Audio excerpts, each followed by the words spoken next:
Coffee and Conversation. My name is Honorine, and today I'm with James Hernandez, who is pursuing a PhD in educational psychology and learning systems. James, welcome to Coffee and Conversation, and thank you for being here with me today. Thank you for having me. For my first question, can you introduce yourself? Yeah, so I'm James Hernandez, and like Honorine described, I'm getting my PhD in educational psych. I've been at FSU since 2017. I just recently finished my master's degree, but in my past life, I was a fifth grade teacher and also a college advisor. And that's kind of what geared me towards doing educational research was my experiences in that area. And if I were to describe my program of research, it's founded in supporting teachers. That's the most common thread I could find. And then I've touched quite a wide range of things, but my main areas of research have been classroom management.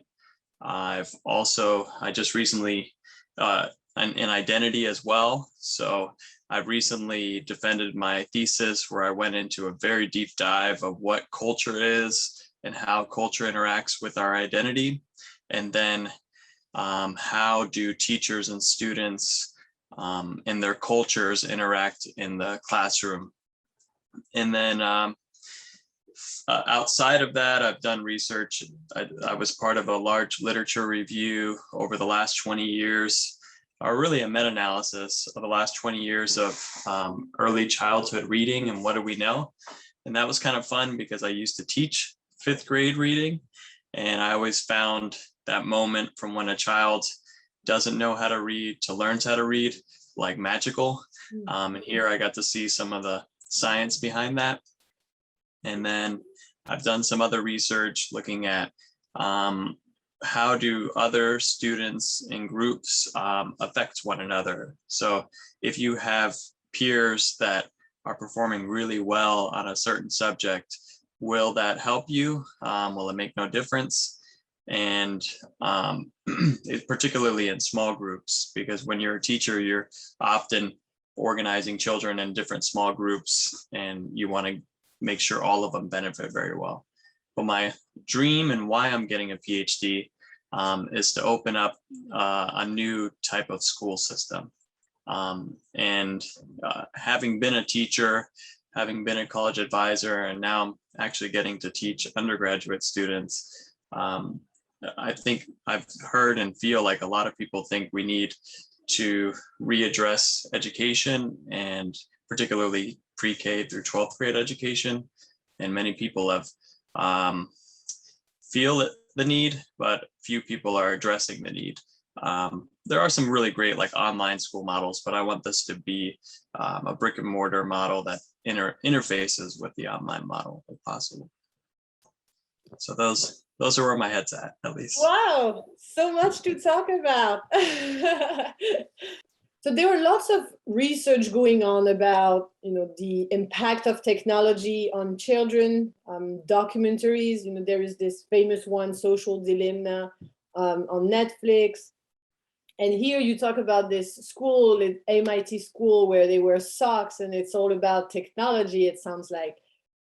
So it seems there are two worlds. It's like against technology, be careful with the technology. And on the other side, let's embrace the technology. It's so great for the development of children. And then there are people like me who are like, then what are we supposed to do? I grew up, I'm part of this generation where internet, started when I was in high school. So I grew up without internet. I grew up with looking words in the dictionary, with finding, notions and concepts in the encyclopedia. And I loved it. It was great. Now everything is online and you actually wonder, are they learning something? So what would you say about that? Are you more in favor of a type of school that embraces technology, or more into a type of school where it's like, let's go back to the source, to the roots, and be careful with all this technology in the classroom? That's a really great question. With the MIT school, what makes it really interesting is even though the technology is embedded in the program, at least how I understand it, I haven't got an opportunity to see the schools. They don't have screens. So when the children interacts with like a teddy bear or some tactile object in the room, it's a speaker speaking to them. So it's not, I think the minimum, it's almost like the technology is very stealth in the environment. And there's a lot of opportunity there from how I mean, this was a few years ago that I looked at it, but what I liked about it was that aspect of it, particularly for young children. The fact that the technology was stealth made it, I think, pretty cool. And I think it was a nice way of trying to address that concern, like exposing children to technology too early could be a problem. Particularly screens. I think screens can be an issue. And it also can be useful that collecting all the data that they're gathering, if they're able to take that data and do something with it, like maybe they understand how many times this child goes to this area, what is it that the child is finding there and interacting there, and what are they learning, and how can we encourage them and keep moving in that direction. But if you were to talk to someone like that does Montessori, they would be like, all you have to do is watch the kid and talk to the kid, and you'll figure out what they're interested in, and you can adapt their education towards that. They love dinosaurs. You can count dinosaurs. You can learn the science of the dinosaur scales. Like you could read about dinosaurs. You could do everything about dinosaurs. And I think that's an awesome idea as well. I think with technology, it's a tool, and any tool needs to be used in service of a purpose. And the purpose of school is to learn and to grow. And then different people and different schools have different like outcomes that they're looking for. In my personal case, I want people to be to really find the joy that they have in their hearts, to really know who they are, and to love themselves and be able to love others, know their skills and their interests, and know how to use those skills and interests in society and gain experience in the process. And technology can help in that process. Particularly one aspect that I'm going to be leaning on towards is the instant connection with the research. So I'm getting a PhD where I'm creating research and getting involved with research very intimately. And my goal is to be able to take research that gets published and bring it to the classroom as quickly as possible. But also what happens in the classroom, be able to add to the research as quickly as possible as well. And there's these things called like research practitioner partnerships where researchers work with teachers and they do different studies. And it can go both ways. The teachers can ask researchers questions about classroom management, for example, and then that researcher can pull the research and bring it to that teacher instantly, and vice versa. And technology is a really good tool for that. But it's obviously a lot more expensive to build a brick and mortar school where people physically go to. But even though COVID has happened or COVID is happening, I don't think we're ever going to stop physically meeting each other. And it would be pretty sad if we ever did. And I think we need that, and children need that. And so, but there are a lot of like most of the new schools that are popping up are purely online. And so I mean, the research isn't there yet. It's just starting to see what it's like for kindergartner to be on Zoom. I mean, we're even like, what the heck is going on as adults being on Zoom? But I think it's a balance for sure. And as long as it's in service of all of those things, socio-emotional is the part where technology, I think, isn't there yet. And I mean, during COVID, Zoom did not do the same thing as being able to be in the room with your family. It was nice, especially if you have family on the other side of the world, but seeing them in person, you can't replace that. At the same time, you can't replace it because we know what it looks like to be in person. But for all these new schools popping up with this, young children in kindergarten who've never been in a classroom before, maybe it's going to be a different experience because that's all they will have known. Yeah. Like you, I grew up without the internet and got introduced to the internet as I was growing up. So I do remember I know the internet's been there way before us, but before it actually got to our hands, I remember that experience. I remember my parents being like, the internet, the window to the world, and being like, what is this place, Earlier, you said you were a teacher in 5th grade as well as a college advisor, and that's why you decided to become, or not to become, that's why you decided to go into a PhD and to pursue a PhD. Could you tell us more about that? What sparked the interest or maybe the need to get a PhD? Absolutely. So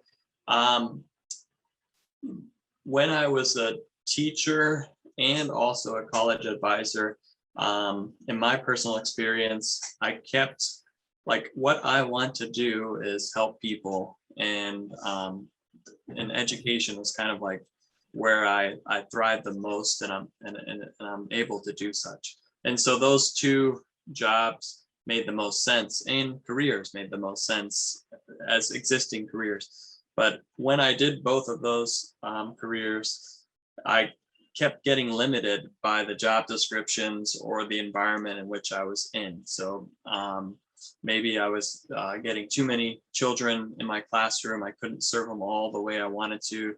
Or, I literally counted my children in 5th grade were taking 100 assessments a year, between all the quizzes, between the state assessments, between the district assessments, between every chapter assessment. It was insane. And so I felt very limited as a teacher to be able to serve students the way that I know I can do. And then as a college advisor, I was feeling the same way. So there I got a different angle. I'm helping college students. It was at a community college in Orlando, great place. But the same kind of thing, what topics I could talk to, how long I could spend with the student, all of these things were incredibly limited and in the service of the institution, but not quite in the service of getting the most out of me or the most out of the students I was serving. And so I was like, I want to build an institution that is aimed at doing that, where when I interview somebody for a job, I say, what's your dream job? And they dictate that. And then my goal would be that they could spend 75% of their time doing that dream job, how they described it, and the other 25% maybe towards the greater needs of the institution if there were some specific things I needed. And that doesn't happen when you interview for any job that I've ever seen. It's the opposite. It's more like, how can you do what we want you to do?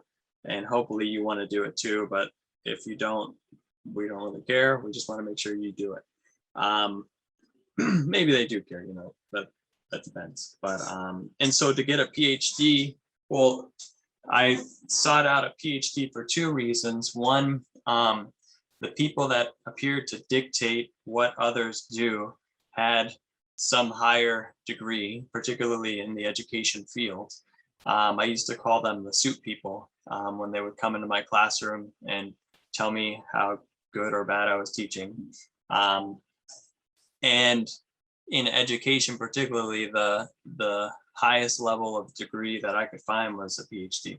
and I've always wanted to do a thesis and do a dissertation. I've always been like, even when I was a server, I would write all these crazy ideas and yap to the cooks about it and stuff. So how are you enjoying the process of writing a dissertation now that you're doing it? Oh boy, it is a emotional roller coaster, as anyone in grad school would describe.